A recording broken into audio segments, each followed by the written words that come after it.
Você que acabou de entrar agora aqui na igreja, olhou aqui, viu a gente sentado e falou, estou na comunidade da vila? Não. Não está. Mano, tu sabe que o Botelho sofre um preconceito fortíssimo entre os pastores. Por causa disso? Que o pessoal fala eu tenho preconceito também. Botelho, tenho preconceito. Não, o pessoal fala assim, ó, vai lá preparar o teu podcast. O pessoal não encara como sermão, mano. Porque na comunidade da vila a pregação é assim, né? É assim, só que é num sofá muito melhor do que essa cadeira. E mais bem preparado também. Não, é que assim, ó, eu acho muito legal. Se eu fosse, eu nunca vou abrir uma igreja, né? Mas se eu fosse abrir, eu ia fazer isso, porque, mano... Porque você é podcaster, né? Basicamente, pegar o que você faz na internet e botar... Não, mas é organizado, porque assim, ele prepara o sermão e ele passa para as pessoas que vão sentar com ele no sofá, entendeu? É isso mesmo. E é legal que ele chama alguém da comunidade, entendeu? Ou um presbítero, não, presbítero acho que sempre tem. Mas acho que às vezes ele chama alguém da comunidade mesmo, um leigo, né? Como a gente chama de forma errada. É para participar da mesa, assim, ali às vezes... cozinha do... Eles chamam de a cozinha do sermão, da pregação mesmo também. Da pregação, da pregação mesmo, assim, ou eu entendi errado. Então hoje vocês vão ter essa oportunidade também. Porque tem um leigo aqui, que sou eu. Não, eles vão... Não que sejam leigo. Tá parecendo o Ítalo Senna lá. Tu foi leigo, né? Quem que é o Ítalo Senna? Procura no Instagram depois. Aquele cara que pilotava a Fórmula 1? Não. Aquele é o Ayrton Senna. Vocês vão poder fazer pergunta depois. Eu não faria, gente. Faz sim, faz sim. Mas lembrando que assim, eu sou o convidado aqui do aniversário. Muito obrigado. Isso significa que nós não nos responsabilizamos pelo que ele fala. Exatamente. Não, mas eu quero dizer o seguinte, que no BT Papo sou eu que conduzo, né? Na verdade, eu não sou um bom teólogo, eu sou um bom host. Entende? Então, mentira. Então assim, aqui é o meu livro, que quem não comprou, por favor. Que vai ser o tema, vai ser esse, Teologia Civil Crente. Já vamos com um tema pré-definido. Mas então eu vou conduzir a conversa. Quem mais vai falar? Não. Ele que escreveu o livro. Mas a gente aqui vai inverter. Não, tá. Eu já te falei isso lá em casa, cara. E daí eu não prestei atenção? Entendeu? Não, eu já te falei. Você não prestou atenção, problema é seu. Aliás, muito obrigado pela torradinha, Nath, tava maravilhoso. Ovo com... O que eu comi naquele ovo? Ricota. Ricota é um queijo, aquele queijo branco? Nossa, eu não como aquilo, eu comi. Você comeu, viu? Olha, está um final de semana muito interessante, porque eu comi rúcula com cebola, né? Cebola você gosta? Até agora. A cebola eu gosto, mas com rúcula foi meio forçado. Mas gostou. E ela tava meio oleosa, aquilo assim me deu um... Mas é um molho, rapaz, que é um molho com base de azeite. E eu comi agora a ricota no ovo, né? Tava um ovo bem cremoso, mas é ricota agora. Fui eu que fiz. Você tá olhando pra ela, mas quem fez foi eu. Sério? Ele que fez? Nossa, que prendado. Que bacana, mano. Eu ia fazer um estrogonofe pra você ontem, mas o que aconteceu? Aí não devia ter falado. O voo dele adiantou uns 40 minutos. A eficiência de Joinville, aí eu não tive tempo de fazer, né? A eficiência de Joinville é assim. O pessoal quer o mais rápido possível fugir de lá. Vamos lá. Então, brincadeira. Cara, gente, tem alguém do Paraná aqui? Olha lá. Os paranenses... Gente, Joinville é tão bom que os paranenses tudo corre lá para Joinville. Esses que estão aqui, com fazer certeza... missão, né? Pregar lá pros joinvilenses.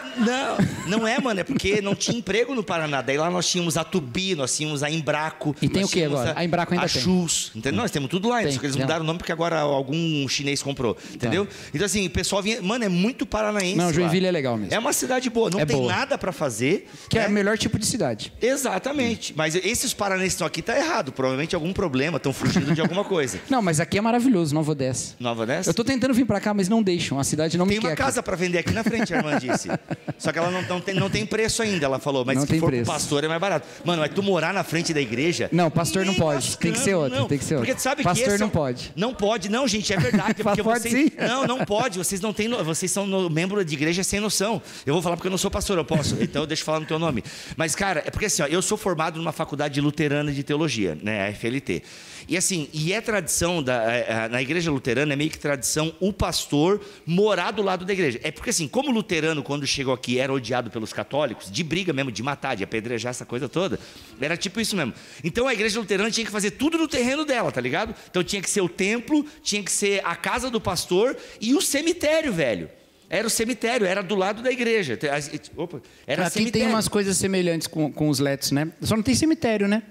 Uma igreja elétrica tem cemitério aqui? Não tem, né? O pessoal não morre, de certo, né? Mas lá em Varpa tem, não é? Lá em Varpa é assim, né? Como é que é? Tem um lugar que chama Varpa, que é mais pro interior. Nossa, que nome legal. Aí o que acontece? Aí era muito louco, assim, então isso acontecia. E aí se criou uma tradição de se construir a igreja e a casa pastoral do lado da igreja.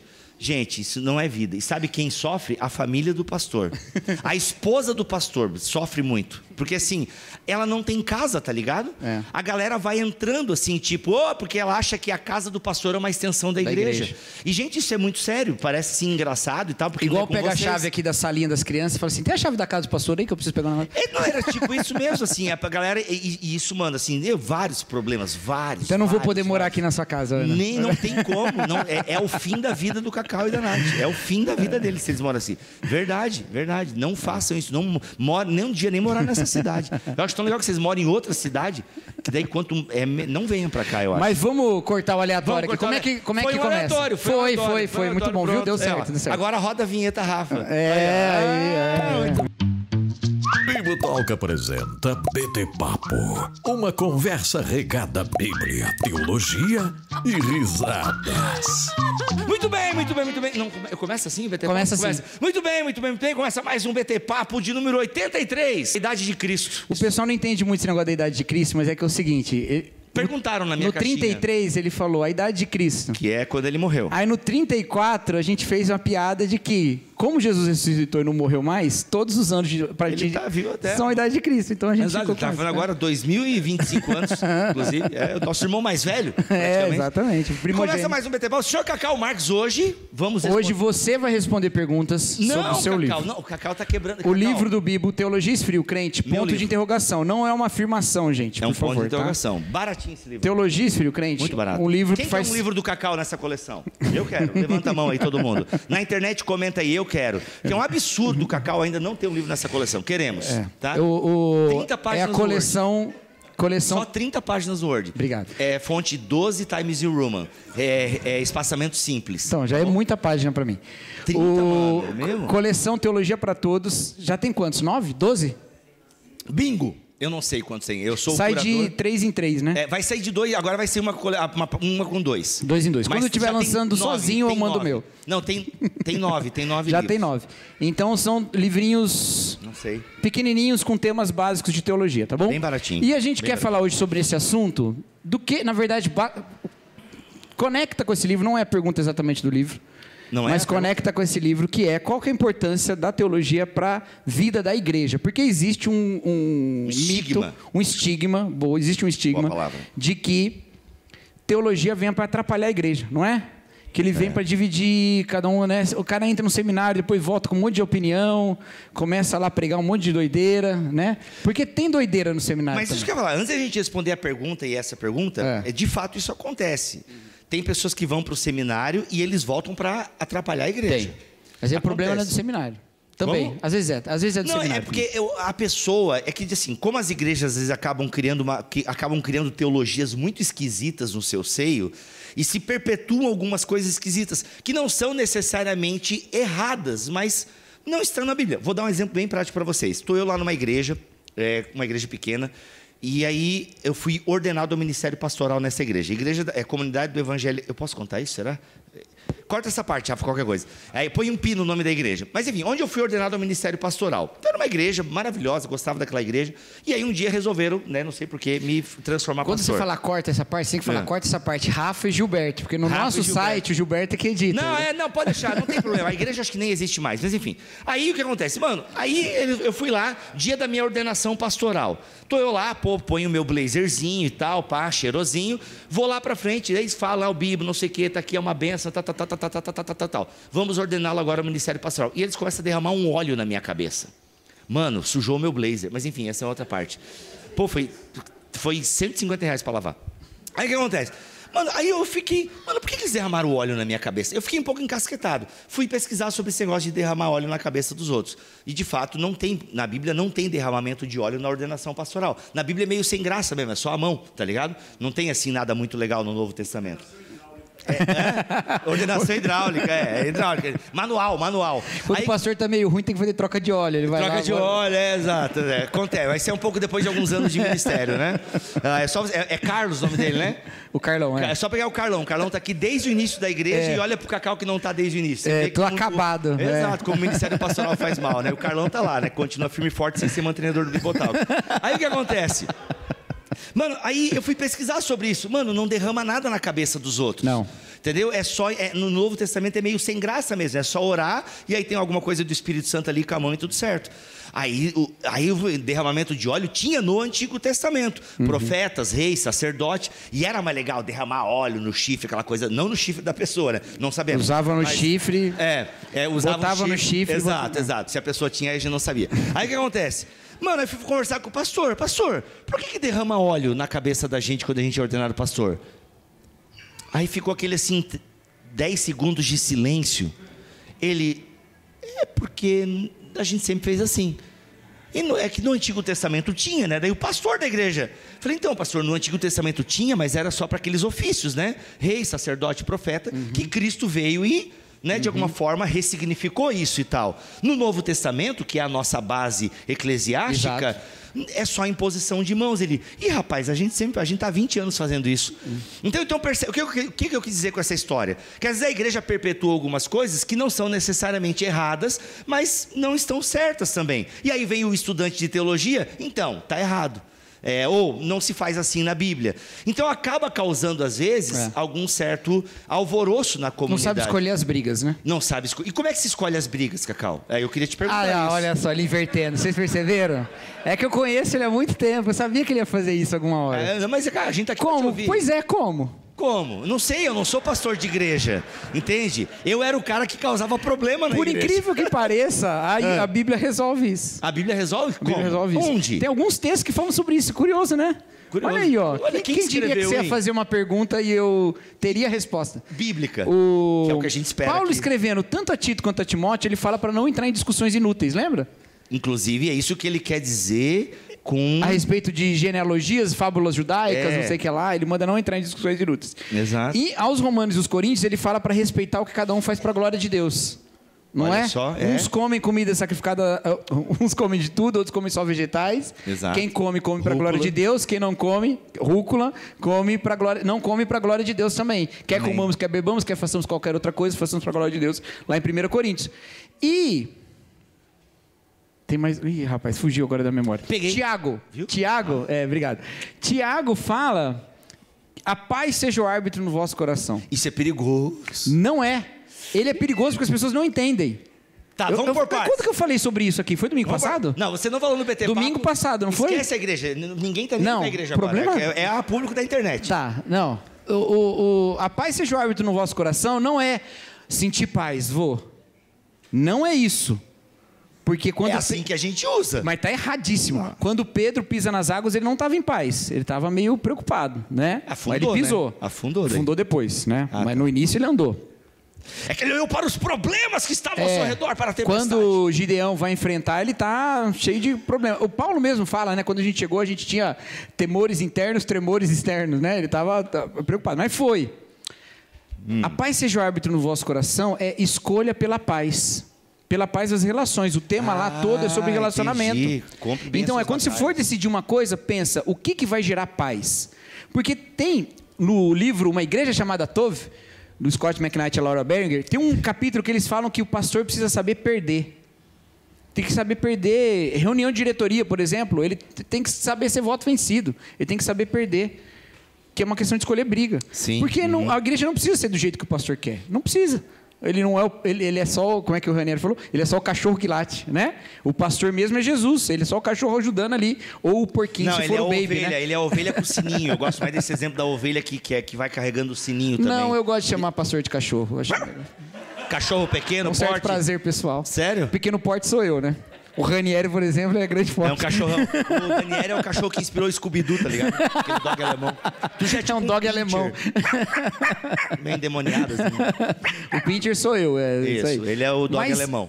E o que é a questão? Decidir pela paz. Decidir pela paz, às vezes, é decidir perder. Entendeu? E não tem problema, porque é igual a gente falava na época da pandemia aqui. Eu gosto de dar esse exemplo porque eu gosto de valorizar a igreja que está fazendo aniversário.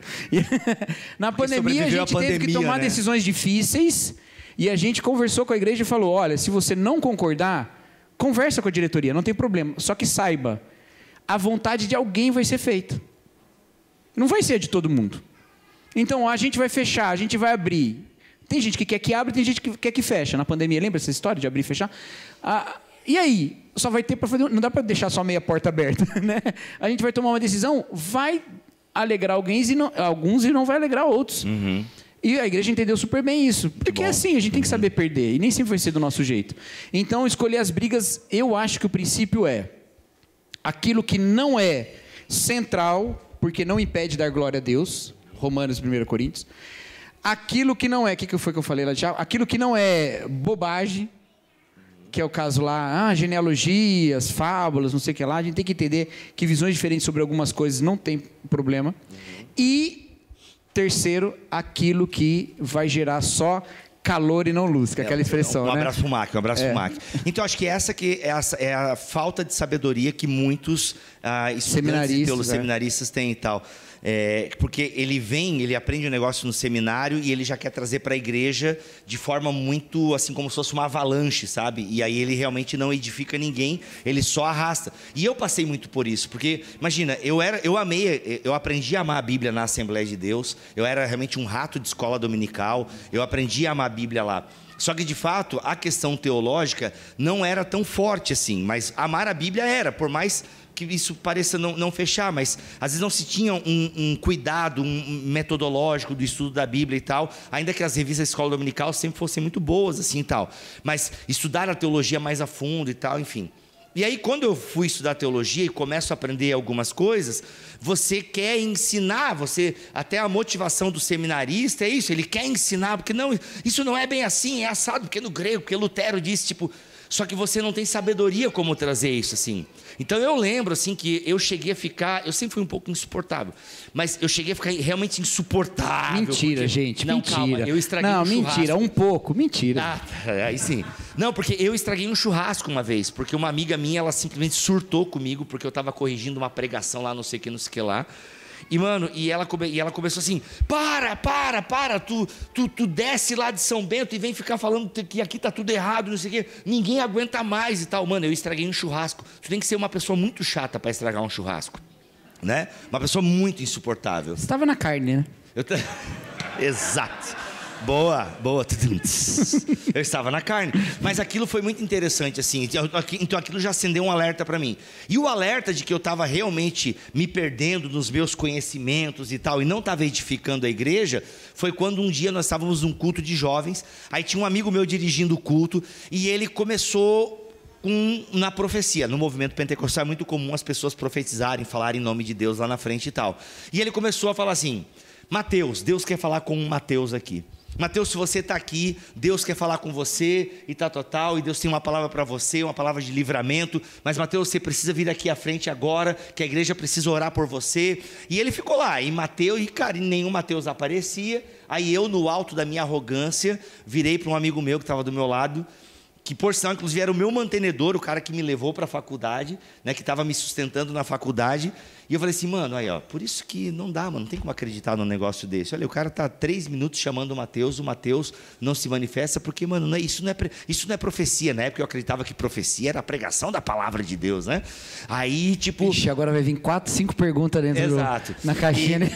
Aí, tipo, eu acreditava que profecia era a pregação da palavra e tal. Olha só, mano, isso não tem nada a ver e tal, isso não é profecia e tal.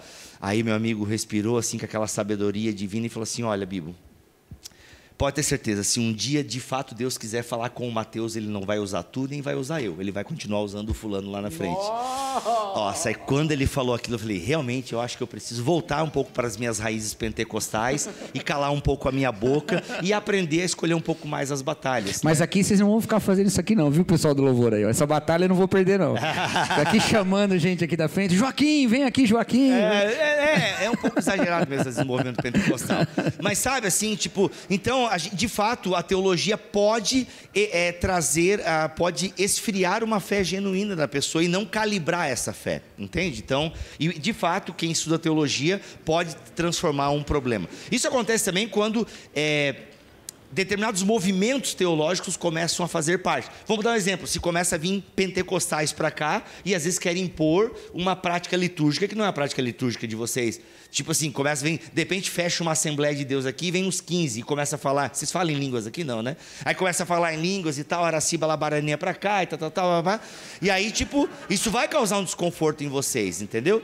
Agora tu imagina se alguém, o Carlão, né? O Carlão é batizado no Espírito Santo conforme o movimento pentecostal. Já pensou? E o Carlão um dia está orando e começa a falar em línguas. Não vai acontecer porque, né, pelo jeito, né, é duro ali, o coração é duro. Mas o que acontece? Mas já aconteceu se como é? Não, porque eu estou usando exemplo aqui de brincadeira, Você pode usar o Carlão de exemplo porque a gente sabe aqui que ele é o mais santo aqui da igreja. Exato, e ele é de boa, gente boa demais. Aí o que acontece? Aí o Carlão começa a influenciar os irmãos. Não, irmãos, a gente tem que começar a orar para falar em línguas. Isso acontece assim que começa a acontecer em igrejas históricas. Ou em igrejas pentecostais, parte da liderança se converte ao calvinismo, entendeu? Mano, isso dá um rebu. Dá um rebu. Dá um rebu, isso é muito complicado. Então é onde a teologia, ela não vem para ser luz, ela começa a gerar calor. Exatamente. Mas isso agora, são exemplos, né? E falamos dos problemas, mas e a importância? A importância. Vamos listar algumas importâncias da teologia na igreja? Porque por causa dessa coisa, né? Às vezes as igrejas preferem afastar o membro do estudo da doutrina. Acontece. Do estudo da teologia, do estudo da Bíblia. Afastar e falar, não, deixa isso com o pastor, vai criar problema e tal. Qual que é a vantagem, ou melhor, qual que é o benefício? Vantagem é uma palavra ruim, né? Qual que é o benefício do crente, em contexto de igreja, estudar mais isso teologia? É muito importante. Primeiro, gente, assim, todos nós aqui somos teólogos, porque a gente lida com a palavra de Deus, né? Vocês, nós, quando acaba uma pregação aqui, de alguma forma, se você prestou atenção, essa palavra está reverberando no seu coração, você sai, conversa no carro com o seu cônjuge, ou com alguém, ou você fala sobre essa palavra, então, ou você quando está no trabalho... Ou consigo mesmo, né? Ou consigo mesmo, exato, você e mesmo, Irene, enfim, tem aquela coisa toda. Aí, ou você conversa, ou alguém no trabalho, ou você é crente, sei lá, daquela igreja tal, você não sei o quê, não sei o que, você viu. Então, você de alguma forma precisa formular alguma coisa sobre a sua fé. Então é normal. Esse formular um conteúdo, uma resposta sobre a sua fé é fazer teologia. Então vocês são teólogos. A pergunta é se são bons ou maus teólogos. E há um compromisso, já assim, em toda a Escritura, há um chamado de Deus para o seu povo: olha, aprendam de mim. Aprendam, meditem na minha lei de dia e de noite. Ou seja, Deus está para dar uma grande bênção ao povo, né? Vocês vão entrar na terra, mas olha, medite na minha lei de dia e de noite, entende? Ou seja, há um chamado para se conhecer, né? Os profetas a todo momento, eles estão apontando para onde? Para a Torá. Eles estão apontando para as instruções, né, para as palavras que Deus deu ao povo ao longo da sua história. Então, a todo momento, os profetas estão chamando o povo à reflexão. Se você vai ler o profeta Oséias, ele está dando uma dura em quem? Nos sacerdotes, que no Antigo Testamento tinham responsabilidades altíssimas na condução da espiritualidade do povo. Só que é o seguinte: não era só dever do sacerdote conhecer a lei, mas de todo o povo. Não à toa, Lutero vai dizer que Levítico, eu gosto dessa interpretação de Lutero, que Levítico é dado ao povo justamente para poder julgar a ação dos sacerdotes. Entende? Então assim, e aí Lutero traz para a Escritura, né? A Escritura é dada para que o povo julgue os seus pregadores. Entende? A função do sola escritura em partes é essa: julguem seus pregadores. E aí a gente vê o que? A todo momento, o próprio Jesus Cristo falando de se meditar, de se buscar, de se ter entendimento, né? O povo de Deus, né? Voltei agora um pouquinho para Oséias. O povo perece pelo quê? Por falta de conhecimento. Ou seja, o povo vai no caminho errado que os sacerdotes colocam, porque lhe faltam conhecimento. Aí você tem em vários momentos, pelo menos em algum momento muito específico, né? Quando o Deuteronômio provavelmente é achado lá no templo, né? A reforma do rei Josias. Você tem a leitura de Esdras. E é muito legal ali em Esdras, porque vai sendo lido o livro da lei e sendo explicado também simultaneamente. Eu já te falei que se eu pudesse voltar no tempo para um episódio bíblico que não fosse a ressurreição ressurreição era para esse episódio. Era para esse episódio, porque é muito bonito mesmo. Ele vai lendo. Neemias 8, galera. Neemias 8? É Esdras que vai lendo. Esdras que lê. Inclusive, ele faz até um púlpitozinho, né? Faz. Tem até um púlpito. De madeira, por isso o nosso é de madeira. Olha aí, sensacional. Mas que madeira que é essa? Isso é importante. Aí, então, o que acontece? Ele Mandei trazer de lá, é a madeira de lá. De lá. Relíquia, claro. Tinha até um toco da cruz, inclusive. A parte de cima é da cruz. Exato. Então, o que acontece? Eles vão lendo e aquilo vai sendo explicado, porque a partir do momento que Deus coloca a sua revelação escrita, seja onde for, em pedras, né, pergaminhos, papiros e por aí vai, a partir do momento que a lei de Deus é escrita, ela já precisa ser interpretada. Entende? Ela já precisa ser falada e interpretada. E esse ato de interpretar é uma função de todo o povo. Entende? Então, por exemplo, voltando para o Novo Testamento, Jesus Cristo contava as parábolas e, ao mesmo tempo, explicava também as parábolas para os seus discípulos, né? E ele tinha essa tarefa. Quando Jesus Cristo dá a grande comissão, olha, vocês vão por todo mundo e vocês vão fazer o quê? Qual é a nossa função de ir por todo mundo? Ensinar. Entende? Então, como é que você vai ensinar se você não sabe, se você não aprendeu? Então, a importância da teologia no contexto geral da igreja é você saber explicar a razão da sua esperança. O Calbart, que foi alguém... Selo Rafa. Selo Calbart. Que foi alguém que tentou responder qual que é o lugar da teologia num mundo que não se importa mais com Deus, né? Ele dizia que a teologia instruía a pregação e a prática da igreja. Então, como a igreja sabe que prega a verdade? É porque ela se debruça sobre a revelação. Como a igreja sabe que ela vive a verdade? É porque ela se debruça sobre a revelação. Então ela aprende da revelação de Deus, da Escritura, e ela vive e proclama com fidelidade. Então, sem teologia a gente não consegue. E a congregação precisa disso por causa do julgamento. A gente falou isso um tempo atrás até no BT Papo, né? Que um avanço das sociedades são as leis escritas. Porque quando você não tinha lei escrita, era a vontade de quem tinha mais influência. Você ia lá para um julgamento, você não tinha lei escrita, o juiz decidia com a cara. O juiz decidia com base em quê? Com base no costume, o tal do direito consuetudinário, né, o direito dos costumes. Só que esse costume, ele era muito marcado pelas dinâmicas da sociedade.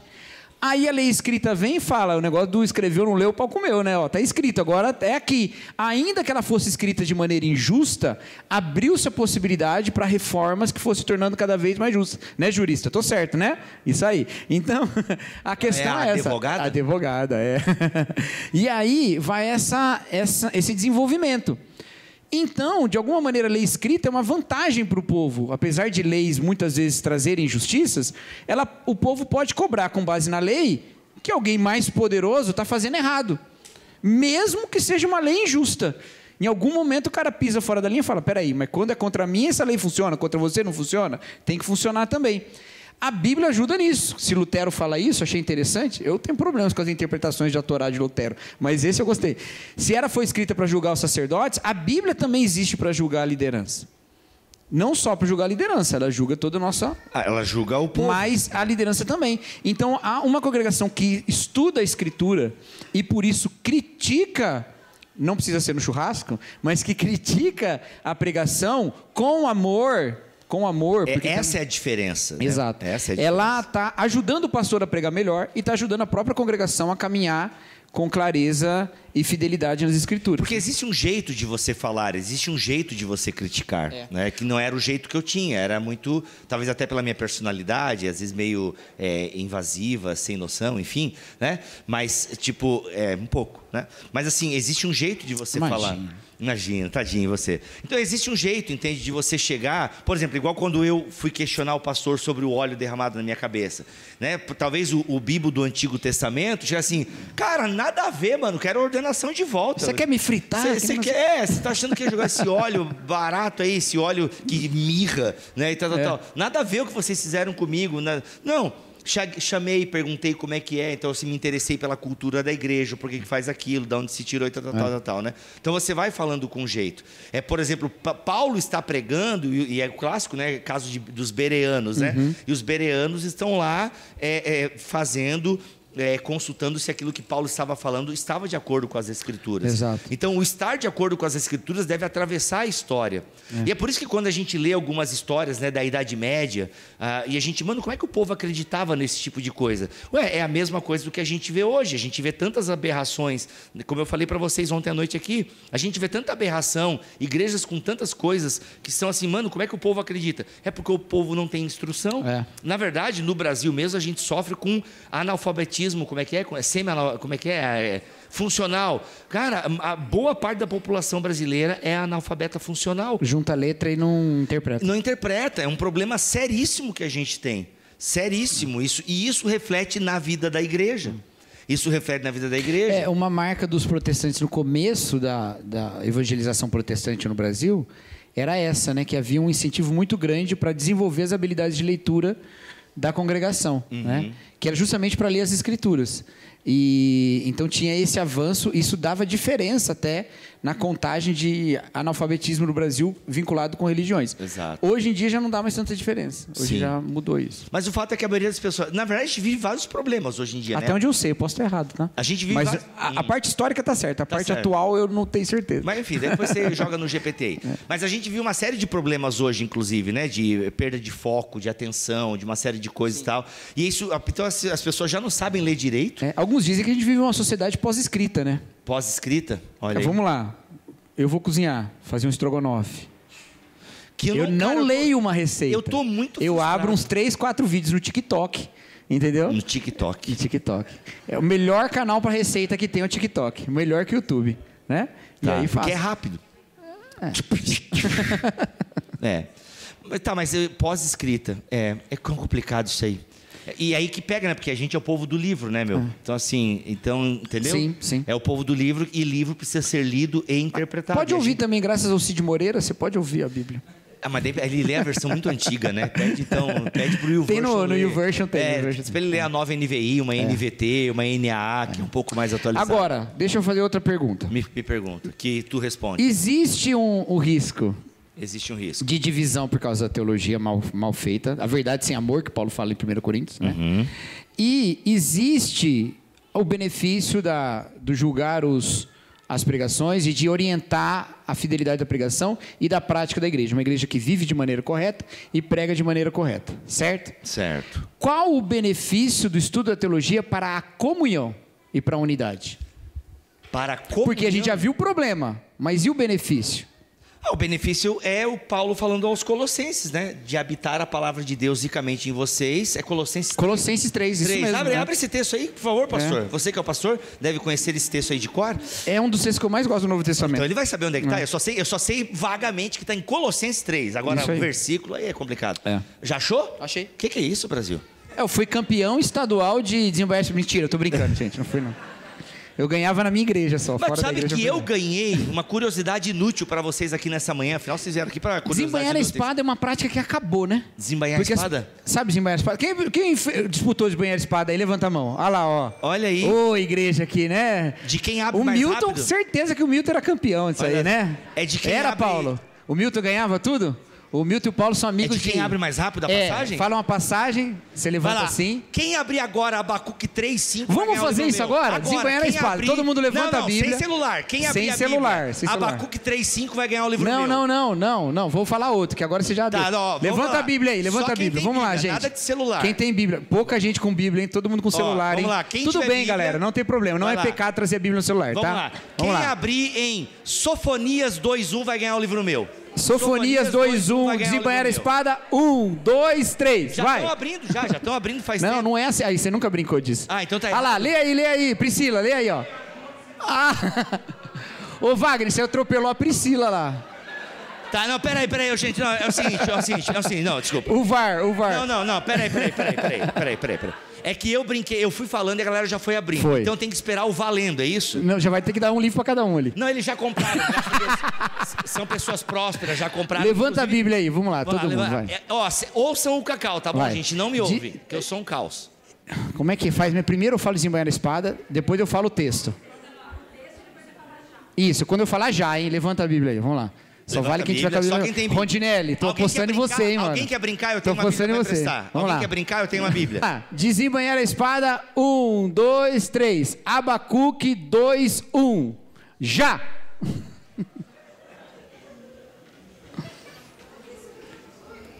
Lê. Tem que ler, irmão! Aê! Ganhou? Aê! Rapaz, que é isso, Brasil? Vai ganhar um livro. Ganhou.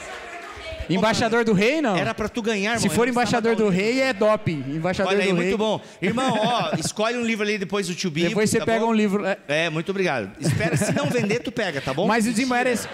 O que acontece? Por que é essa brincadeira? A gente tinha esse negócio de abrir a Bíblia rápido e de saber onde estão os textos, né? Exato, que é importante. Que aí ele falou aqui, é importante isso, é importante você saber onde estão os textos, porque você sabe também a dinâmica do texto. No seminário eu aprendi uma coisa com um professor de Novo Testamento. Você fez também a tabela observatória, Juliano? Fez? Na tabela observatória, que era a gente esboçar o texto inteiro e entender onde os principais termos estavam em cada passagem. Aí você via dinâmica. Por exemplo, o termo em Cristo ou nele, que aparece muito em Efésios, aparece nos 3 primeiros capítulos, nos 3 últimos aparece menos. Então você vê uma dinâmica textual, entendeu? Então saber essas coisas é muito importante. Então vamos lá, eu fechei aqui. Colossenses. Mas Colossenses 3. Eu ia contar uma coisa inútil para vocês, né? Eu, nos meus primeiros 4 meses de conversão, eu ganhei uma gincana bíblica. E sabe por que eu ganhei a gincana bíblica? Porque eu sou bom? Não, porque os filhos do crente eram muito ruins. Eram muito ruins. Entendeu? E o filho do não crente tinha que ler porque não podia perguntar pro pai. Exatamente. É verdade. E aí eu ganhei uma gincana bíblica, não porque eu sou bom, eu tenho vários problemas. TDAH, vergonha, né, gente? Porque, não, assim, e o filho, né? E eu decorei, eles disseram quais eram os livros, mano, e eu li aquilo, eu decorei até os livros, vários versículos e tal, e eu ganhei a gincana bíblica, por causa que os filhos do crente eram ruins, entendeu? E aí eu ganhei uma passagem de avião. Eu não usei, eu pedi uma bíblia de estudo. Que legal. E aí um dia a Ana Paula Valadão te encontrou e falou, você vai viajar de avião. Mal sabia ela que eu ia Vamos lá. tanto. E aí, ó, qual que é o... Aqui. Vamos lá, ó, presta atenção na palavra de Deus. O capítulo inteiro fala sobre viver práticas renovadas, novas vestes, né? Novas vestes. E é esse capítulo, e é próximo que fala, agora já não há mais judeu, nem grego, nem escravo, nem livre, nem bárbaro, nem cita, mas Cristo é tudo em todos, né? Mas um pouquinho mais à frente, no 14 ele fala, acima de tudo, porém, revistam-se do amor, que é o elo perfeito, onde todas as práticas vivam em amor. Olha a roupa para usar no fim E do a mundo partir do versículo 15, que é o próximo livro dele, a partir do versículo 15 ele diz, que a paz de Cristo seja o juiz em seu coração, visto que vocês foram... Eu falei que era Tiago e a Colossenses, olha aí. Eita. Rapaz, eu falei que é um dos meus textos preferidos. Olha aí. Eu confundi com Tiago, desculpa, gente. Mas Tiago, é tudo Espírito Tiago Santo, que é outro texto que eu gosto muito, que é a ira de Deus não produz a justiça do homem, né? Olha que é aí. mesmo o tema de paz e ira, eu troquei, tá? Vamos lá. Que a paz de Cristo seja o juiz em seu coração, visto que vocês foram chamados para viver em paz, como membros de um só corpo, e sejam agradecidos. Habite ricamente em vocês a palavra de Cristo. Ensinem e aconselhem-se uns aos outros com toda a sabedoria e cantem salmos, hinos e cânticos espirituais com gratidão a Deus em seu coração. Ó, uma comunidade que está em paz. Seja, em paz e que tem essa dimensão do corpo. E eu sei que eu tenho responsabilidades teológicas com quem caminha comigo, entende? É uma comunidade que vai prosperar em termos, assim, entendeu? De comunhão. Porque às vezes a gente terceiriza muito para a liderança. Quando, na verdade, vários problemas você mesmo evitaria ou você saberia aconselhar, às vezes num churrasco, numa comunhão qualquer. Ontem ali, naquela rodinha, surge uma demanda, né, da espiritualidade, do dia a dia. Que você está ali, porque a palavra de Deus habita em você. Ih, rapaz, isso eu não sei dizer. Eu não estou dizendo que o pastor é alguém inútil, mas que o pastor tem que ser cada vez mais desnecessário. Um servo inútil. Peter. Entendeu? Mas o pastor se tornar cada vez mais dispensável. Entende? E essa é a meta mesmo de uma comunidade madura. O pastor se tornar cada vez mais dispensável. É que a gente trata o pastor como um administrador da nossa conta espiritual, né? Cuida aí da minha vida espiritual. Quando eu precisar, eu faço um saque de palavra de sabedoria. E a gente não se responsabiliza pelo nosso próprio sustento. Exatamente. Então a gente está sempre querendo comer a marmita que o pastor preparou no domingo à noite. Exato. E a gente não tem condição mínima de preparar um pouco a nossa comida. É claro, gente, Deus vai separar mestres para a sua igreja, isso é fato, né? Tem agora, pessoas... Tá me cortando? Deixa eu terminar. Mas no BT Papo não é assim? Eu sei, mas agora é ao vivo, falta de educação. Não, só para terminar esse raciocínio, porque eu acho que ele é importante. Deus vai dar mestres para a sua igreja, inclusive a orientação de Tiago, não lembro agora, não queiram todos de vocês serem mestres. Então, tem no seu livro, inclusive. Tem no meu livro, inclusive. Eu esqueci, eu escrevo e esqueço às vezes. Tanto que às vezes eu leio, nossa, mano, eu preciso viver isso aqui, né? De novo. Aí o que acontece? Normal, eu tenho um livro só e já passa essa experiência. Imagina eu que estou com 3, né? Então o que acontece? Imagina o Iago, que tem 38. 20 livros. Exato. 2 livros a cada ano. 2 livros por semestre. 2 livros por semestre. Aí o que acontece? Então é normal que algumas pessoas irão se destacar para essa área do ensino. Inclusive, quando o Espírito dinamiza a igreja, ele vai separar alguns para mestres. Sim.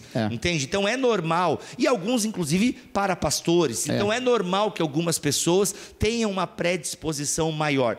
Eu, de novo, dando um testemunho aqui, quando eu cheguei à fé, eu não queria ser missionário no Congo, como o meu amigo queria ser em Cuba. Eu queria aprender a palavra de Deus para ensinar a palavra de Deus. Então, desde o início da minha caminhada cristã, esse sentimento já, despertou em mim, esse lance de querer estudar para ensinar e tal.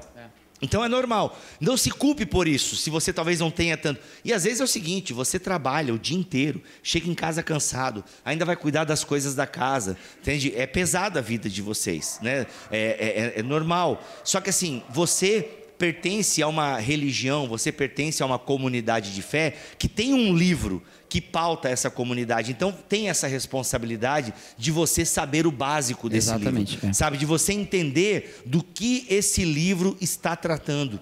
Entende? Então, isso é uma responsabilidade que cada cristão assume a partir do momento que entra na missão de Deus. Bíblia, e quando que eu entro na missão de Deus? Quando você está em Cristo. Entende? E uma coisa, para usar uma analogia familiar, eu gosto de usar analogias familiares. Quando você tem... Sabe aquele sentimento que pais e mães têm quando os filhos estão ficando um pouco mais velhos? Que dá aquela... Você olha uma foto dele bebezinho e fala, ai, que saudade. Nossa, eu sou muito anormal, porque eu não tenho saudade da infância dos meus filhos.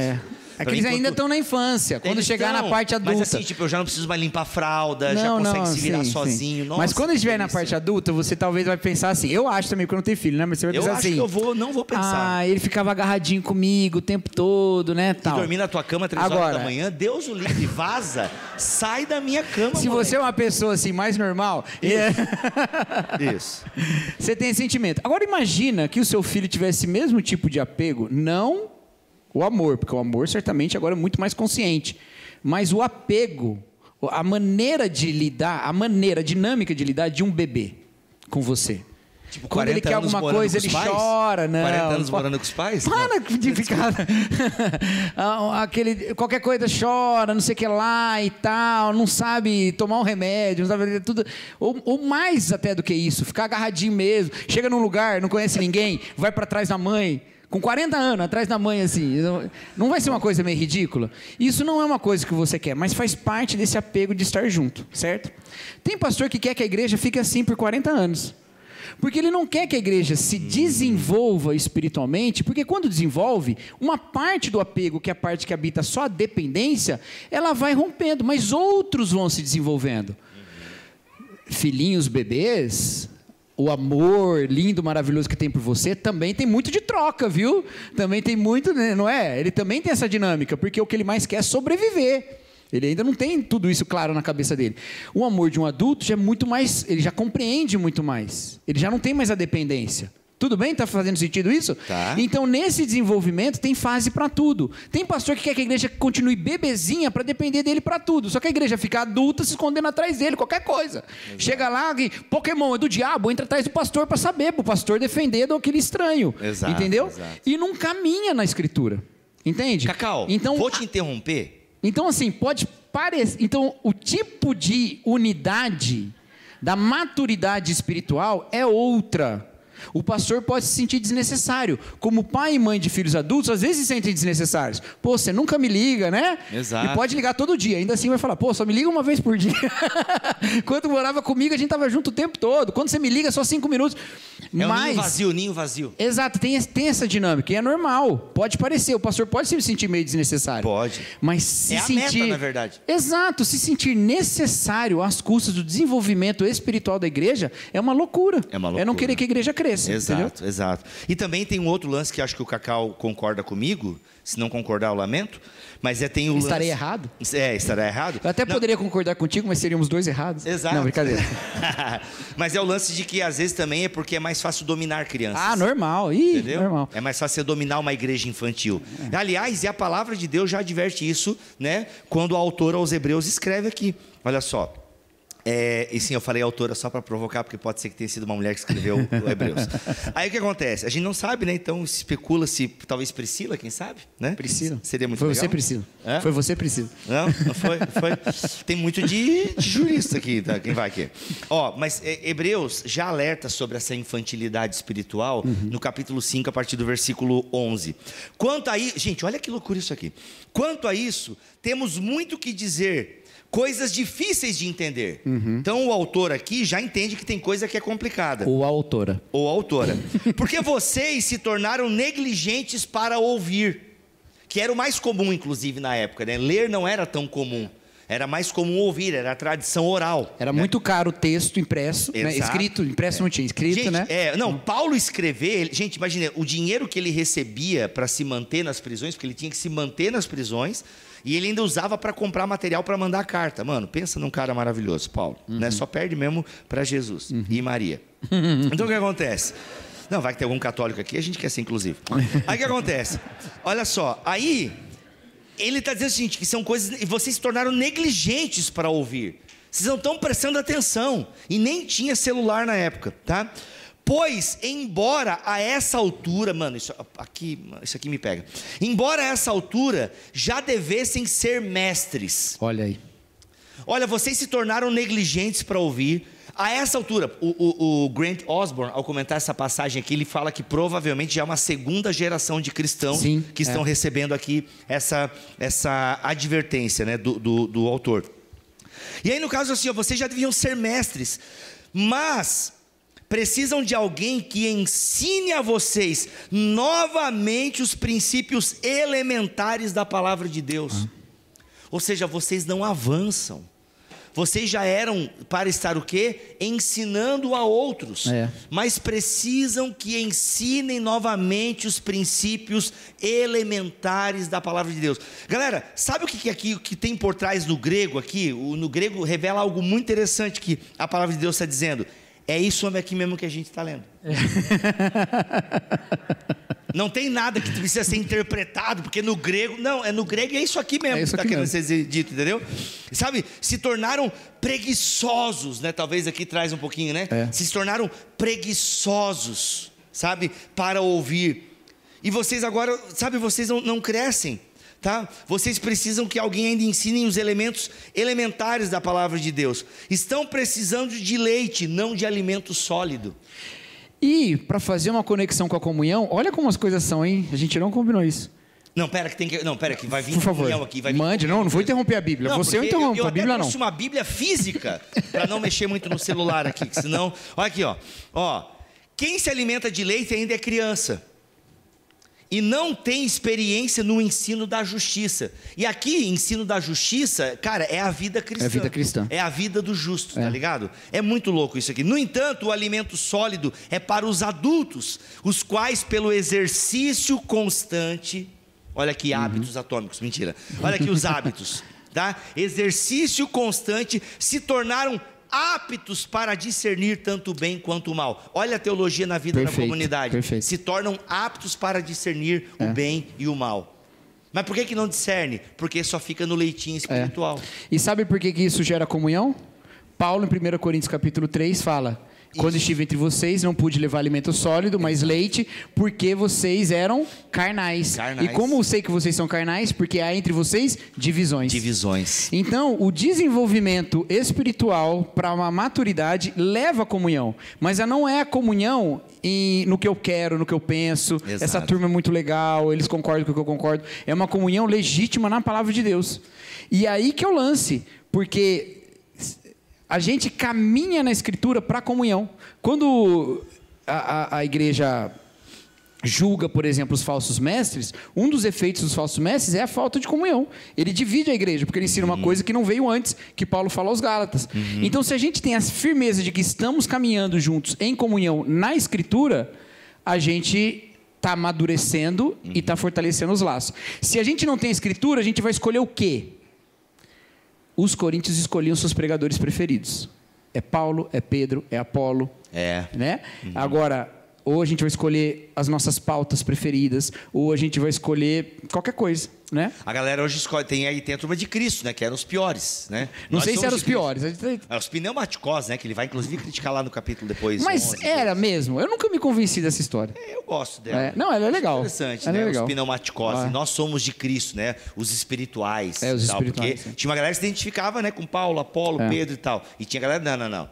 Eu não sou calvinista nem arminiano, eu sou de Jesus. É essa turma aí, né? Não, mentira, calma. Muito bem, acho que podemos agora abrir para as perguntas aí, né? A gente não respondeu a pergunta principal do episódio, se teologia esfria o crente. A pergunta principal era para que serve a teologia na vida da igreja? Essa é a pergunta principal. Mas aqui a gente pode responder, esfria o crente ou não esfria? Não esfria, apaga o fogo falso, e Paulo não está falando contra a teologia em 2 Coríntios 3:6. Não está falando, tem nada a ver. Explico mais detalhes do meu livro Teologia Esfria o Crente. Inclusive essa passagem é genial. Todos vocês aí que pensam assim, não, porque a letra mata e usa isso para não estudar, errado. Não é sobre isso. Não é sobre isso. E o Bibo, inclusive, no texto do livro, ele mostra como é o contrário. Exato, tá é aqui. O contrário, tá bom? Nesse livro que é baratinho, tá, gente? Essa coleção aqui eu fiz pra aqui. Vou dar um spoiler dessa parte. Dá um spoiler. Por que é o contrário? Pegando o texto que ele falou. Qual que era o problema dos hebreus aqui? Pode segurar. Qual que é o problema dos hebreus aqui? Eles estavam voltando... O que são esses princípios elementares? Eles estavam voltando àquelas práticas antigas do judaísmo sem tomar a supremacia de Cristo. Ok? Então eles não entendiam esse desenvolvimento teológico. Ou estavam desenvolvendo pouco isso. Fala aí que eu vou lá pegar um café. O que pega e fala que a letra mata é o estudo teológico, está fazendo voltar essa mesma questão que é a letra da lei. Isso foi ele que falou aqui, tá bom? Mas é isso mesmo, exatamente isso, tá? Então tô chancelando. Então, qualquer um que fala a letra mata, mas o espírito vivifica, falando para não estudar teologia, tá errado. Está fazendo justamente o contrário do que o texto fala. Certo? Rodrigo Bibo de Aquino. Entendi bem o texto? Então tá bom. Até porque a letra que mata ali é a letra da lei. Da lei, exatamente. E ainda assim, a letra que mata é a letra da lei. Ainda assim, Paulo não diz que a lei é uma coisa ruim, né? Tem até uma glória de quando ela foi entregue, o povo não conseguia ver o rosto de Moisés e tal. Só que a letra da lei, ela não gera vida, como agora a nova aliança. Então, Paulo faz até um contraponto entre a velha religião e a nova aliança. Entende? Então, a nova aliança, ela traz vida. Por quê? Porque o Espírito Santo, ele traz a lei junto consigo, a lei não é descartada, só que ele primeiro que ele, a partir de Cristo, te habilita a viver e a cumprir a lei. Entende? Perfeito. Então, ela gera vida e não morte. Livrinho que vale muito mais do que o seu peso, porque ele é levinho. Mas ele é levinho, tá bom, gente? Teologia Esfria o Crente, olha, tem lugar que às vezes vende por R$9. É meio absurdo esse valor, tá ligado? É muito, eu vendo por 20 aqui na igreja. Oi, tudo bem? Então já sabe, comprem nesse lugar que ele falou. Brincadeira.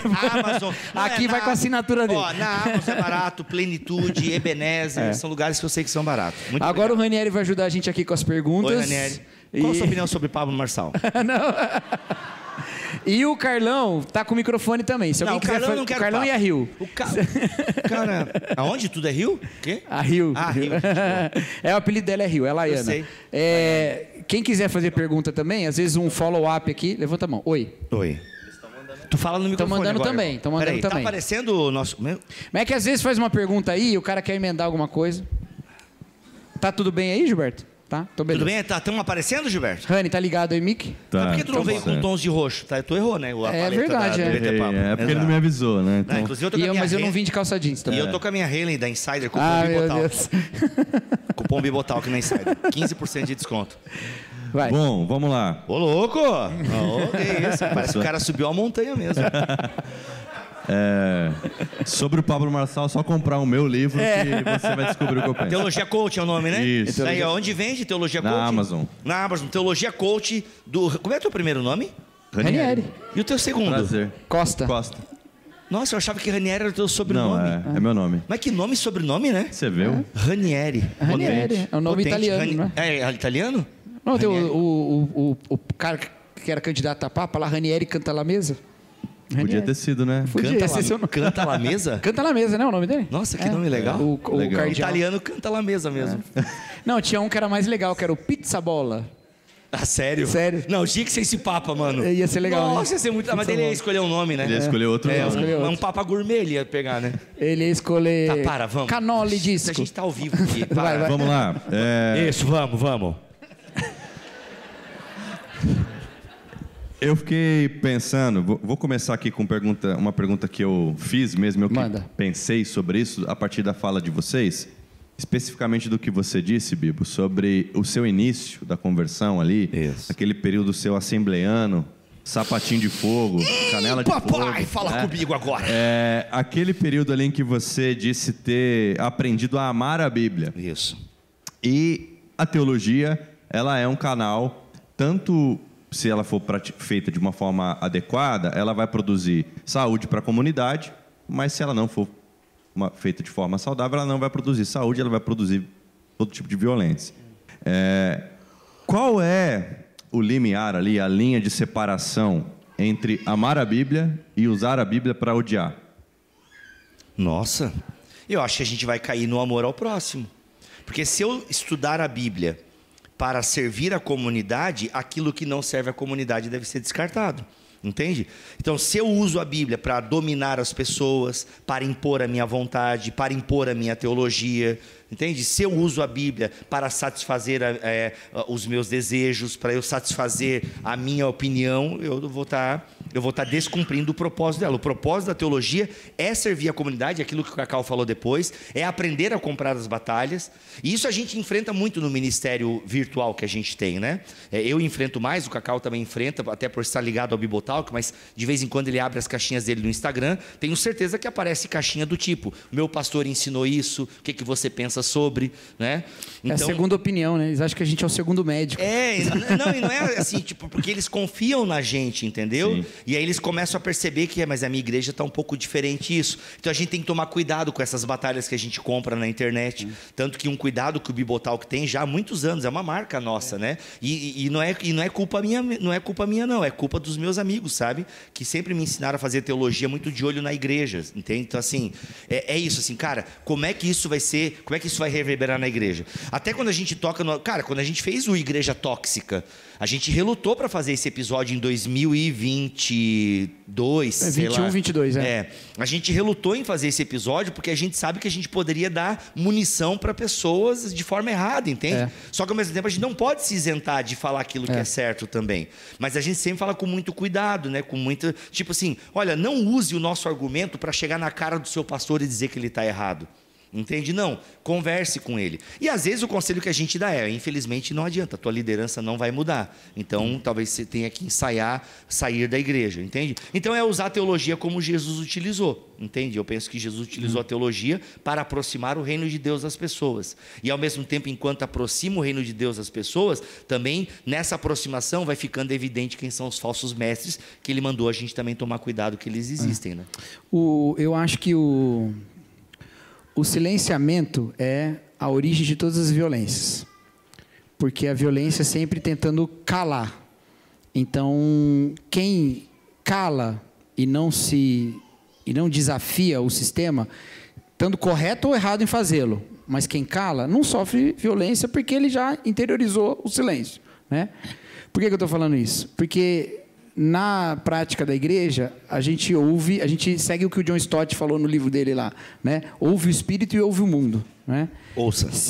Não, a gente faz isso, mas o título é Ouça o Espírito e ouça o mundo. A gente ouve o Espírito na palavra e a gente ouve a igreja. E isso às vezes gera tensão, porque a palavra fala uma coisa, a igreja fala outra, isso gera tensão. Como é que eu lido com essa tensão? Se eu lido tentando, essa tensão é a oportunidade de abordar de maneira amorosa. Aí tudo bem, você vai estar com os pés firmes na palavra e com os braços abertos para o outro. Agora, então vai ter tensão, vai ter conflito ali, mas vai ser amoroso. Agora, se você fala, não fica quieto, aí não tem como desenvolver isso. Certo. Pelo Instagram aqui, chegou uma pergunta. A fé cristã, podemos dizer que está relacionada diretamente com a teologia que é ensinada através da doutrina de uma denominação ou igreja, ou isso é indiferente? Boa pergunta. A minha resposta é que sim, fé, é uma confiança que eu tenho na fidelidade de Deus, em última análise, numa definição simples. Fé é a confiança que eu tenho na fidelidade de Deus. Entretanto, essa fé, ela é gerada e fortalecida pelo conteúdo que me é dito. Porque a fé vem pelo ouvir e ouvir a palavra de Deus. Então, sim, o conteúdo teológico da mensagem é responsável por gerar uma fé mais bíblica ou menos bíblica, mais confiante em Deus ou menos confiante. Então, tanto que quando a gente para olhar, ou para ver, ou para estudar a história da igreja, nós falamos dos antigos credos. Ou seja, os antigos, eu creio, né? Então, se a gente para pensar no crer em Deus Pai Todo-Poderoso, Criador dos céus e da terra e tal, ou seja, uma das primeiras confissões de fé da igreja que nós temos registro. Então, é um credo, é uma confissão de fé. Então, sim, a teologia da igreja vai, de alguma forma, encaminhar a fé que eu tenho. Quando a gente para pensar, por exemplo, igrejas que utilizam Bom Dia Espírito Santo. Eu sei que, de novo, eu estou puxando para o pentecostalismo, mas é um pouco do meu meio. Benihim, né? Bem ruim, no caso, né? Um clássico que você deve rejeitar. Exato. Inclusive, o Gutierrez Siqueira aceitou a minha ideia e vai escrever o Boa Noite Espírito Santo. Eu devia ter eu escrito, mas enfim, o Gutierrez, que é do Espírito Santo, que ele vai escrever essas coisas aí. Então, o que acontece? Você pega muitas pessoas com uma fé complicada na sua relação com Deus e com o Espírito Santo por influência deste livro. Ou você vai para a batalha espiritual, entende? Você tem muitas pessoas que têm neuroses religiosas porque ensinaram uma fé neurótica para essa pessoa. É a fé do não toque, não cheire, não faça. Entende? E que é uma fé que a Bíblia não recomenda.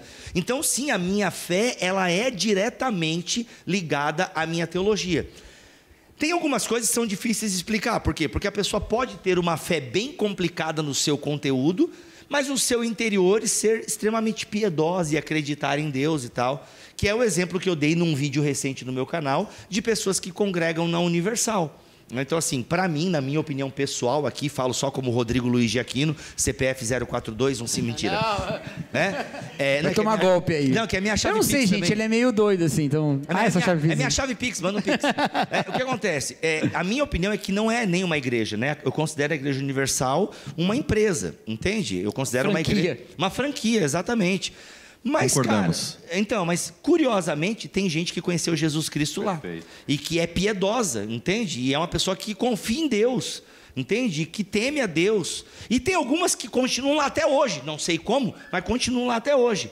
Então eu não sei como explicar isso. Mas o fato é que essa pessoa ela tem uma fé complicada em vários aspectos, mas ao mesmo tempo confia em Deus de uma forma que talvez eu não confie. Tem coisa, gente, que a gente não explica, a gente só fala, Deus, toma que é teu, entendeu? Essa bucha é tua. Mas o problema disso é que gera, às vezes, limitações no entendimento do que Deus faz e pode fazer, de quem Deus de fato é, e pode também levar a você simplesmente não estar adorando a Deus. Está adorando alguém que tem esse nome, mas não é Deus, né? Então, assim, o desvio da doutrina é sério. A imagem de Deus que o pastor te emprestou. Exato, né? Exato, É essa a imagem. E sobre isso também se gera essa dependência que vocês falaram antes, né? Sobre essa dependência da figura do pastor com a igreja. Então, a igreja tem o pastor como esse oráculo, né? Essa pessoa que ele vai ser o tempo todo consultado. O homem de Deus, né? No movimento pentecostal, a voz de Deus. O homem de Deus. Né? Eu vivi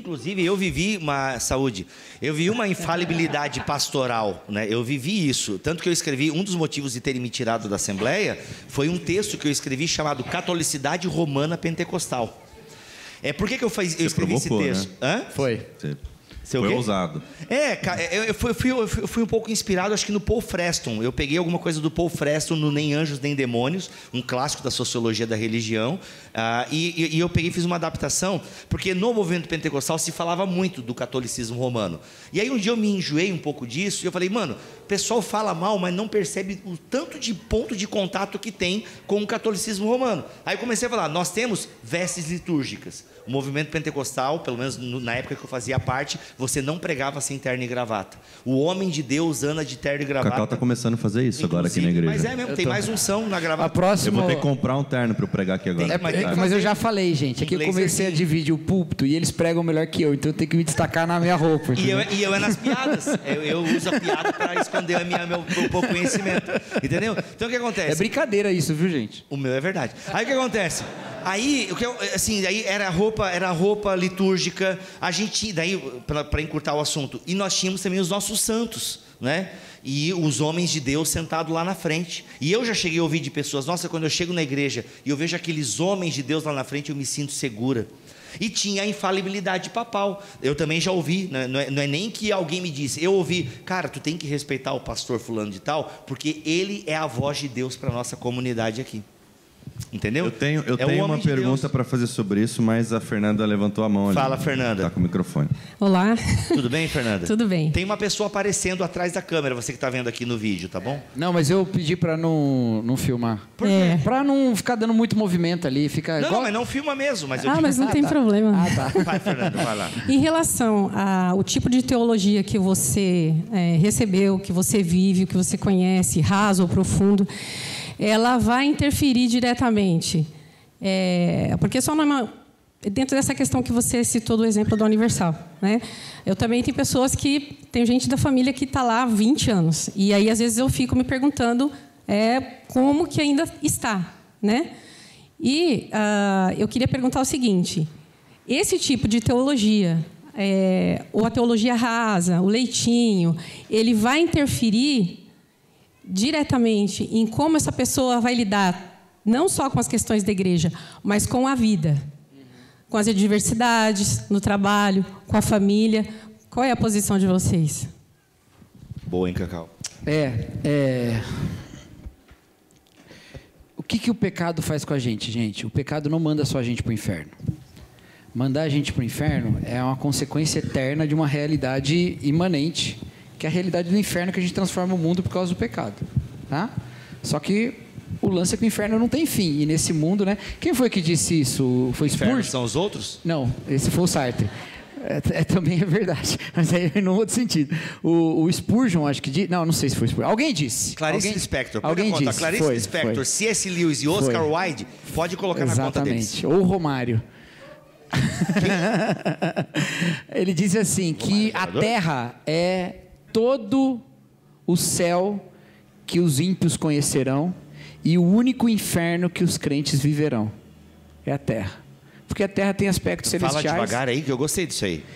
A terra é o único inferno, o único céu que os ímpios viverão. Ou seja, depende de nós. E todo o inferno que os crentes experimentarão.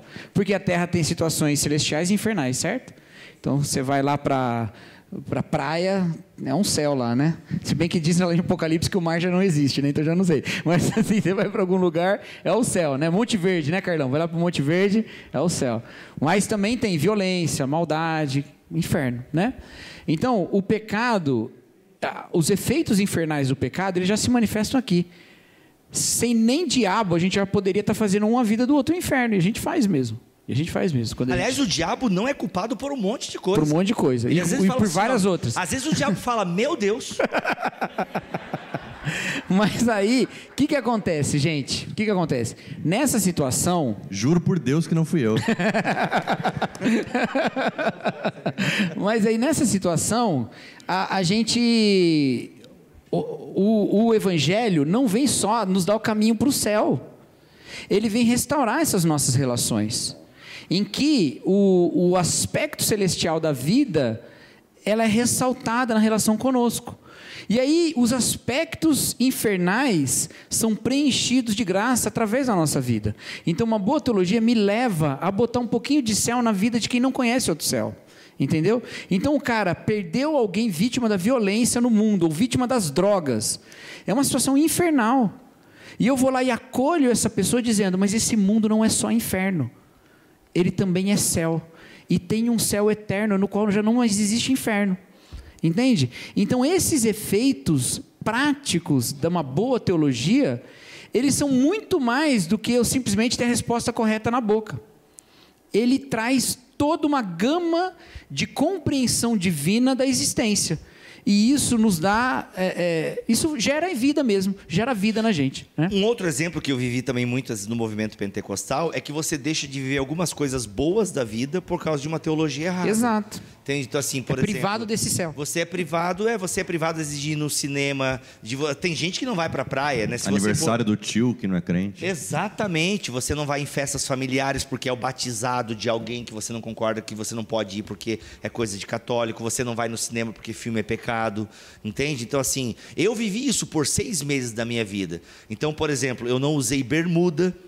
Eu fiquei 6 meses sem usar bermuda, porque usar bermuda era pecado. E eu amava ir para o meio do mato, rio, coisa arada com os meus amigos. Então, quem diria, né, cara? E virou esse fresco que você é hoje. Exatamente, é impressionante. Parece que eu fui criado pela minha avó. Né? Mas assim, então eu deixei de fazer um monte de coisa que, sabe, que a Bíblia não condena. Inclusive, para vocês terem uma ideia, o Ricardo Gondim, ele escreveu um livro que foi, assim, uma libertação para milhares de pentecostais nos anos 2000. O que a igreja proíbe e a Bíblia permite. Então é um livro que libertou muita gente de um legalismo. Então, porque o legalismo o que é? É uma má teologia. Entende? Porque não posso ouvir essa música. Então a pessoa às vezes até ouve, mas ela se sente culpada porque essa música é do mundo. Entende? Ela viu um filme e ela se sente culpada. E às vezes, cara, se eu fosse entrar na área da sexualidade, envolvendo, vamos ficar aqui dentro do tradicional mesmo, né? Um homem, marido mulher, casados e tal, marido e mulher. Cara, culpas enormes por causa de determinada coisa, sentimento, isso ou aquilo, por causa de um legalismo na área da sexualidade. Entende? Então, assim, má teologia. Entende? E sabe uma coisa nisso aí que você está falando? Gente, quando o Cacau começa a deslizar na cadeira, vamos parar? Não. Agora eu não estou mais com aquela barrigona não salta toda. Mais. Gente, tem um BTD que o Cacau deitou, aquele barrigão de chope, tem os botões chope não abrindo. Que eu não bebo. Mas de bebe, né? Chope não. Ó o legalismo, né? Perdendo coisas boas da vida. Aí o que acontece? Chope não. Então o que acontece? Ele deitou a camisa abrindo com aqueles botões assim. Não tava de botão, olha aí, eu vou ser errado. Mas deixa eu contar a história. Isso é o efeito Mandela. Tá de camiseta. Deixa eu inventar a história que é mais legal. Mas enfim. Não, mas termina, assim, Cacau, nessa questão, hoje que eu não aguento mais, essa questão do legalismo, né, e de impedir a gente de viver. Já até esqueci agora. Deixa eu falar então, vai te ajudar. O Vinícius tem uma pergunta lá também. Só um minuto, só para não perder aqui a... Para. Mas tudo bem, eu falo. Com certeza né? Não tem dúvida disso. Eu mando um áudio no grupo do WhatsApp. Com relação a essa questão até mesmo dessa dependência do pastor, né? Como que a gente recebe pessoas? Qual é a forma? Porque assim, as pessoas elas têm essa realidade como o Bibo trouxe. Não pode usar bermuda, não pode ir numa festa, não pode ir num show. Eu já vi história de gente ser expulsa em assembleia porque foi no show do Djavan. Então assim, tem todo esse tipo de coisa por aí acontecendo. Bizarro, né?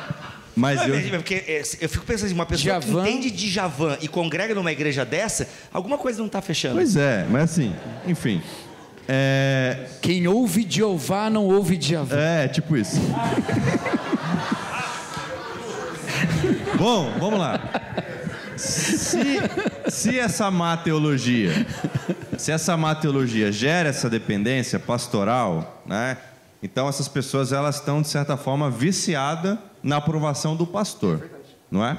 Então há esse vício que talvez as pessoas nem perceberam que elas estão viciadas nisso. Qual é o papel pastoral, o nosso papel, liderança pastoral, de receber essas pessoas de tal forma que elas consigam viver uma vida suficientemente livres para experimentar a comunhão com Cristo, com a comunidade, sem precisar desse selo, meu pastor deixou. O caminho rápido é batiza e sacrifica, mas... Gente, o bom pastor já te recebeu. E foi ele que morreu na cruz, não foi o pastor dessa igreja, não. Entendeu? Então, assim, aquele negócio de que Jesus é o caminho, o pastor é o pedágio, né? Porque ele fica cobrando enquanto você está no caminho. Não, o caminho não tem pedágio não, galera. Entendeu? O pastor não está aqui para cobrar pedágio, não. Ele é no máximo aquele serviço que vai te socorrer quando fura o pneu, quando acaba. Ele pode ser AAA, né? Ele é esse negócio. O resto, não, gente. Entendeu? Agora, quando o pastor te orienta e fala, isso aí é pecado, o intuito tem que ser amoroso. Entendeu? Então, eu sempre faço referência com Deus. Deus nos corrige no pecado como um pai ensina o filho a andar de bicicleta. Ele não quer saber se o filho já anda o suficiente para ser aceito. Ele já é filho, já é aceito. Quando ele cai, o pai se sente na obrigação de, vamos de novo, vamos tentar de novo. Deus está nessa caminhada com a gente. E o pastor tem que estar no mesmo projeto. E não ser o cara olhando do lado de fora, o irmão mais velho, falando assim, não sabe andar, não é como eu, sai fora, volta lá para o triciclo, né? Não pode ser, entendeu? Então, você que pregou isso um tempo atrás? Da aprovação. Ah, não. Se foi bom. Esse fui eu. Esse foi bom, foi ele. Mas esse foi eu. Que tem um capítulo lá no Tove lá que fala, né, que o selo de aprovação pastoral é a regra de ouro na igreja que vai se tornando cada vez mais tóxica. Então, se o pastor aprovou, então ele tem uma dinâmica. Essa é a igreja personalista, né? Exato. É uma dinâmica de reconhecimento que passa pelo pastor. E isso parece legal. Puxa, esse pastor reconhece mesmo, mas na verdade o efeito é outro. Quando ele não reconhece, é uma espécie de rejeição passiva, sabe? Então, Jesus Cristo nos recebeu. E ele provou isso na cruz. Qualquer coisa que te faz duvidar de que Jesus não recebe na cruz, não é a mensagem do Evangelho. Agora, a cruz pede uma outra vida. E aí a gente está nessa caminhada de melhorar a nossa caminhada juntos. Aí, respondendo um pouco a pergunta também, por exemplo, o Tiago Matos passou muito por isso lá na Rede, igreja em Indaiatuba. Então, ele começou a fechar igrejas neopentecostais e tal. Enfim, aí eu ia fazer uma piada, mas é melhor não fazer. Aí muita gente começou a chegar pastores dessa denominação, entendeu? Começou a chegar, e a galera tudo com essa teologia meio complicada.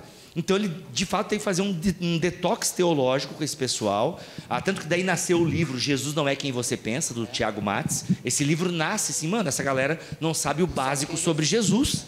O Jesus que ensinaram para essa galera não é o Jesus dos evangelhos. Então, de fato, ele começou a fazer uma série na igreja com isso. Nos grupos pequenos, isso foi sendo colocado e tal, para esse pessoal começar a fazer um detox. Então, assim, eu penso que dessa história, que legal. É legal você para membros que acontece, é discipulado mesmo. Essa pessoa ela precisa ser reevangelizada.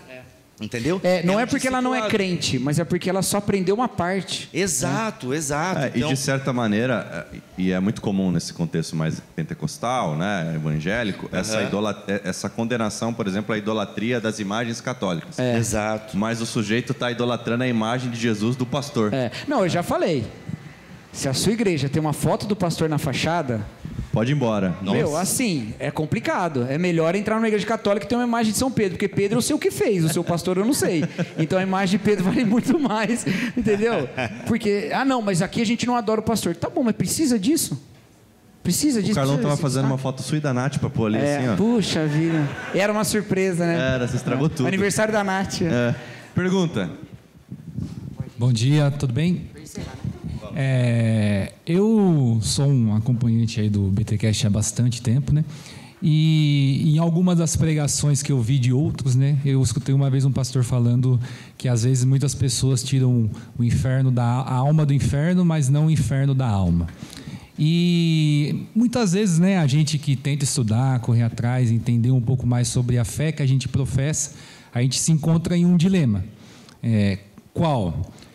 A gente vê pessoas que a gente ama presas, né, a esse tipo de situação, e a gente, no amor, na sanha ali de ajudar a libertar, né, lógico que é Cristo e o Espírito Santo que libertam, mas a gente quer fazer a nossa parte, né, nessa ajuda, mas também às vezes a gente se pega querendo provar um ponto, e isso acaba sendo um dilema.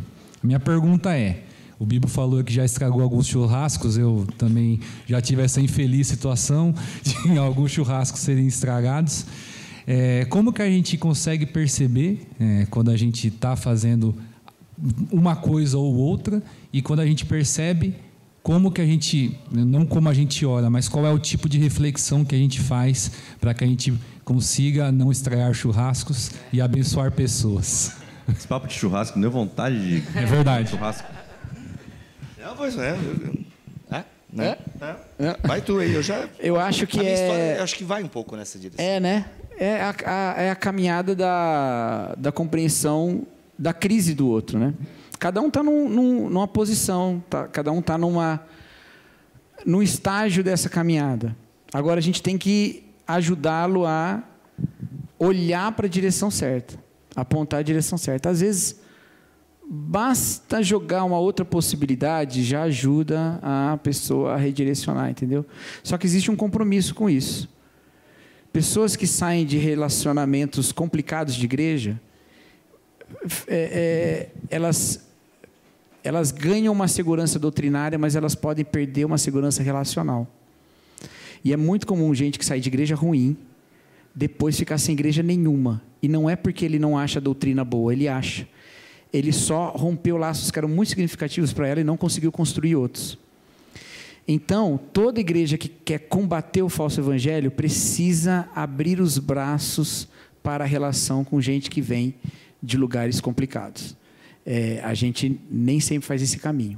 Então, a gente tira pessoas de igrejas ruins, onde às vezes tem até salvação, tem doutrina ruim, mas as pessoas são salvas lá de alguma maneira, e joga ela ao nada, porque a gente não estende o braço, entendeu? Então, isso é muito importante.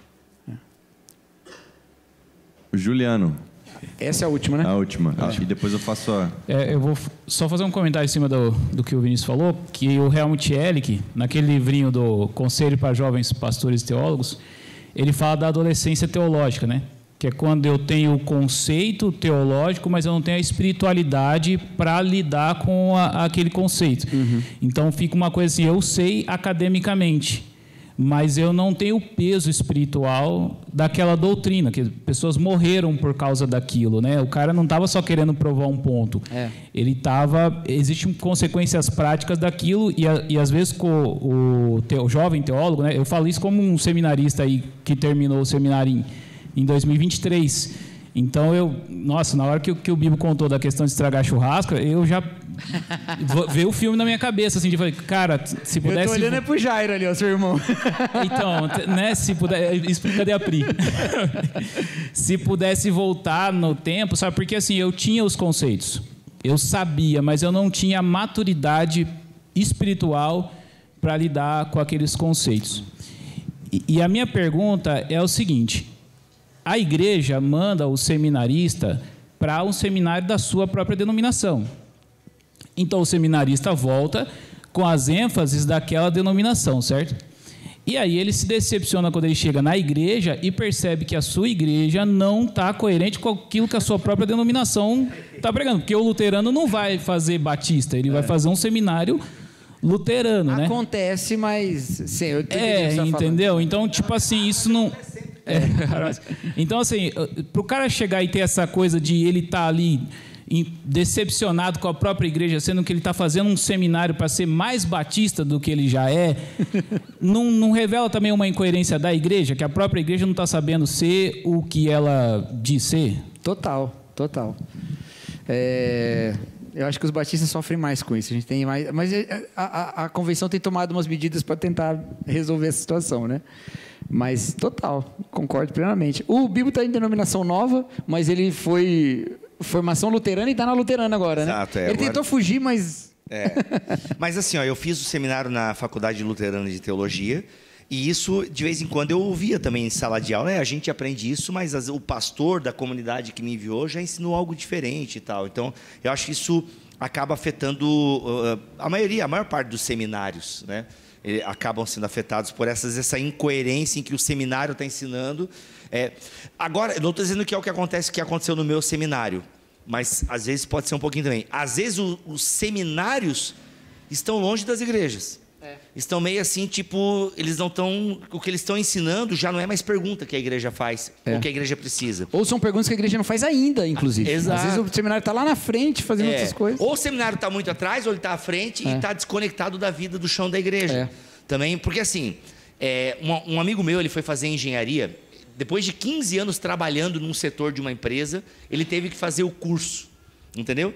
E quando ele foi fazer o curso, ele falou assim, mano, esse curso aqui não prepara a galera para o mercado de trabalho. E aí você vai conversar com várias pessoas, mano, o meu curso de direito, no fundo, não me preparou direito para o mercado de trabalho. Isso acontece com a teologia também. A teologia, um curso de teologia, nem sempre vai te preparar para o mercado de trabalho, por assim dizer.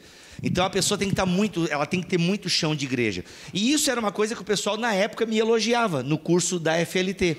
Porque, cara, uma coisa que a gente tem que aprender com os pentecostais, os meus professores falavam, é que vocês dão muito espaço para o leigo. Cara, tu nem é pastor ainda, mas já prega. um pouco irresponsável muitas vezes, mas é inegável, as pessoas têm espaço para se desenvolver em igrejas menos burocráticas e tal. Sim. E isso era uma coisa muito boa, porque daí eu estava na academia, mas ao mesmo tempo no chão da igreja. Então, eu encurtava distâncias entre aquilo que a igreja estava pensando e a academia, entendeu? Então, isso era muito bom. Mas, cara, sempre vai acontecer, entende? E sempre vai precisar de uma mesa para se conversar e tentar se ajustar às coisas, sempre. A cabeça pensa onde o pé pisa, né? E muitas vezes a cabeça do seminário está... Não pisa na igreja. Não pisa na igreja. Exatamente. Você tem a última que você falou? Não, acabou, eu não aguento mais. Acabou, né? Acabou. Então tá bom. Vamos orar, queridos, para encerrar esse tempo aqui? Primeiro BT Papo, vamos encerrar ou a gente ora para o pessoal que está assistindo? Ou a gente encerra não, aqui? vamos Vocês registrar não a oração. pelas pessoas? Não, no BT Papo não, porque a oração gravada vale. Vale. A oração do GPT depende de quem fala amém, né? Se o cara do outro lado fala... Os caras não dão boa noite pro William Bonner todo dia? Então pode falar amém aí na oração. O John Piper pediu pro GPT escrever uma oração. Cara, esse vídeo é muito bom, inclusive. Procurem o vídeo do John Piper e oração do chat GPT. É muito bom. Mas vale a oração do GPT? Ele não é essa pergunta que ele está tentando responder. Mas é a pergunta que eu estou fazendo. Então... Mas você disse que acabou as perguntas. Vamos orar, queridos. Obrigado por todos que ficaram até agora. Foi mais tempo do que a gente costuma, né? Foi, né? Mas obrigado que vocês ficaram aqui até agora. Alguns não estraguem nenhum churrasco hoje. Não estraguem nenhum churrasco hoje, entendeu? Vamos orar. Senhor nosso Deus, obrigado, Pai, por esse tempo, obrigado pela sua palavra, obrigado pelas conversas amistosas, amorosas, mas enriquecidas sempre pela tua palavra. Nós pedimos, ó Deus, que o Senhor nos abençoe, nos dê um coração como o coração de Jesus Cristo e encha a nossa alma e a nossa mente da tua palavra, Pai, e que assim, ó Deus, nós sejamos luz onde estivermos, ó Deus. Te peço também, ó Pai, que o Senhor abençoe cada igreja, de cada irmão que está aqui representado, que elas sejam lugares de frutificação e de bênção do Senhor. Essa é a nossa oração em nome de Jesus Cristo. Amém. Valeu.